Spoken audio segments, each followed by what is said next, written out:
ये है दुनिया का सबसे खतरनाक पावरफुल पॉइंट।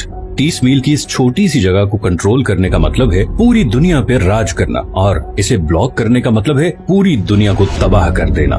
इस पॉइंट को कहते हैं स्ट्रेट ऑफ हॉर्मुज। स्ट्रेट्स असल में समंदर के ऐसे पतले हिस्से को कहते हैं जो दो बड़े समंदरों को जोड़ने का काम करते हैं। अब ऐसी क्या खुसूसियत है इस 30 मील की छोटी सी जगह में जो इसे इतना पावरफुल और इम्पोर्टेंट बनाता है? हमारी जमीन के 70% हिस्से पर समंदर हैं और इन्हीं समंदरों के जरिए दुनिया की 80% ट्रेड होती है।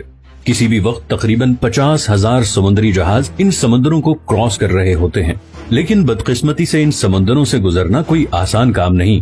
कुदरती जोग्राफिया की वजह से इन समंदरों में ऐसे स्ट्रेट या चोक पॉइंट्स बने हुए हैं जो अगर किसी भी वजह से ब्लॉक हो जाएं तो पूरी दुनिया की इकोनॉमी हिल के रह जाएगी।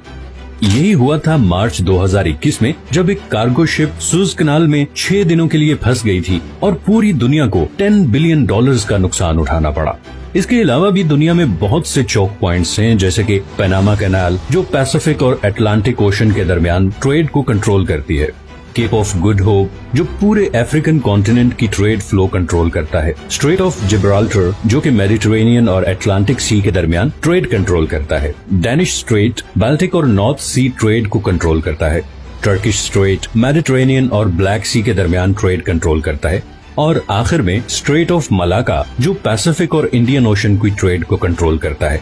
लेकिन इनमें से कोई भी पॉइंट इतना डेंजरस और इम्पोर्टेंट नहीं जितना स्ट्रेट ऑफ हॉर्मुज है, और इसकी वजह यह है कि पर्शियन गल्फ और गल्फ ऑफ ओमान को कनेक्ट करने का ये वाहिद रास्ता है, और यहीं से सारे समुद्री जहाज निकल के पूरी दुनिया में जाते हैं।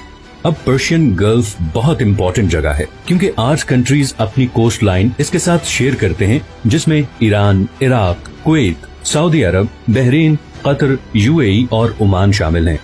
इनमें से 4 मुल्कों के लिए बाकी दुनिया से कनेक्ट करने का वाहिद रास्ता ही स्ट्रेट ऑफ हॉर्मुज है। अब अगर आप मिडिल ईस्ट के बारे में थोड़ा बहुत जानते हैं तो ये आपको पता ही होगा कि मिडिल ईस्ट की पहचान उसका तेल है।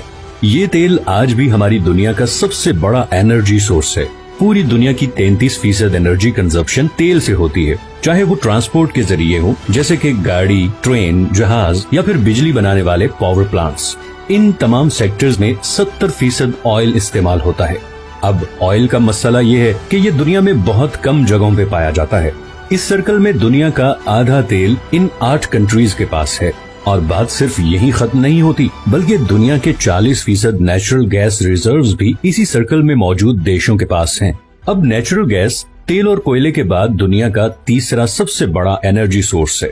ब्रिटिश पेट्रोलियम के मुताबिक ईरान के पास दुनिया में सबसे ज्यादा गैस के रिजर्व्स हैं। तो हम ये कह सकते हैं कि पूरे पर्शियन गल्फ में तेल और नेचुरल गैस के इतने ज्यादा जखायर हैं जितने शायद हमारे पूरे प्लेनेट पे कहीं नहीं, और इसीलिए पूरी दुनिया की 15% एनर्जी सप्लाई इसी पर्शियन गल्फ में मौजूद कंट्री से आती है। और फिलहाल इस सप्लाई लाइन का पूरी दुनिया के पास कोई और ऑल्टरनेटिव भी नहीं है। लेकिन इस 30 मील के एरिया से गुजर के जाना इतना भी आसान नहीं। सबसे पहले यहाँ पे 8 ऐसे आइलैंड हैं जिन्हें हर समुद्री जहाज को अवॉइड करना पड़ता है, और ये 8 में से 7 आइलैंड ईरान के कंट्रोल में हैं। इन 3 आइलैंड्स को यूएई कंट्रोल करना चाहता था, मगर 1970 में ईरानियन मिलिट्री ने इन पर भी कब्जा कर लिया। इस सारे एरिया पे तकरीबन ईरान का ही कंट्रोल है। दूसरा, ये जो रेड हाईलाइटेड एरियाज आप देख रहे हैं, यहाँ पर समुंदर कम गहरा है और ऑयल टैंकर्स के लिए यहाँ से गुजरना तकरीबन नामुमकिन है। इतनी मुशक्कत के बाद पर्शियन गल्फ से निकलने वाला मेजॉरिटी तेल ईस्ट एशिया की तरफ जाता है, जिसमें से 76% तो सिर्फ 5 कंट्रीज के पास जाता है। सबसे पहले आता है चाइना। चाइना दुनिया की दूसरी सबसे बड़ी इकोनॉमी है और दुनिया में सबसे ज्यादा पेट्रोलियम इम्पोर्ट करने वाला मुल्क है।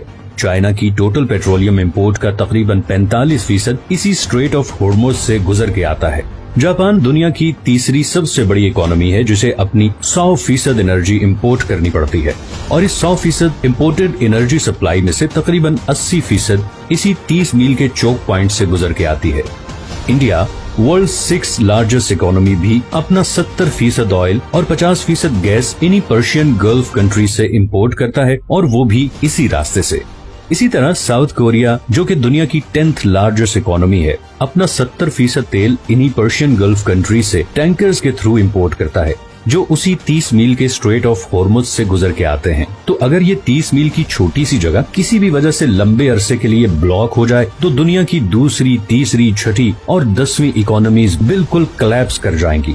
और इसी तरह पर्शियन गल्फ में मौजूद इन तमाम 8 कंट्रीज का सोर्स ऑफ रेवेन्यू भी खत्म हो जाएगा और एज अ रिजल्ट पूरी दुनिया में एक जबरदस्त इकोनॉमिक क्राइसिस आ जाएगा। इसीलिए ये जगह दुनिया का सबसे खतरनाक और इम्पोर्टेंट चोक पॉइंट है और इसीलिए दुनिया के सारे सुपर पावर कंट्रीज की इस पे कड़ी नजर होती है। अमेरिका ने भी इसीलिए यूएई, ओमान, इराक, सऊदी अरब और बहरीन में दर्जनों मिलिट्री बेसिस बनाए हुए हैं ताकि वो ईरान पे नजर रख सके और ऑयल की स्मूथ सप्लाई को यकीनी बना सके। दूसरी तरफ ईरान पहले ही किसी भी जंग की सूरत में कई दफा ये स्ट्रेट ब्लॉक करने की धमकी दे चुका है और अगर ऐसा हो गया तो न सिर्फ ग्लोबल इकोनॉमी हिल के रह जाएगी बल्कि ऐन मुमकिन है कि वर्ल्ड वॉर 3 की भी शुरुआत हो जाए। अगर आपको ये वीडियो पसंद आई है तो इसे लाइक और चैनल को सब्सक्राइब जरूर कर लें और अगर आपके पास कोई सजेशंस हैं तो कमेंट में जरूर बताएं। मैंने अभी बहुत से इंटरेस्टिंग टॉपिक्स पे वीडियोस बनानी है तो आपकी सपोर्ट बहुत जरूरी है। अपना ख्याल रखिएगा, मिलते हैं नेक्स्ट वीडियो में।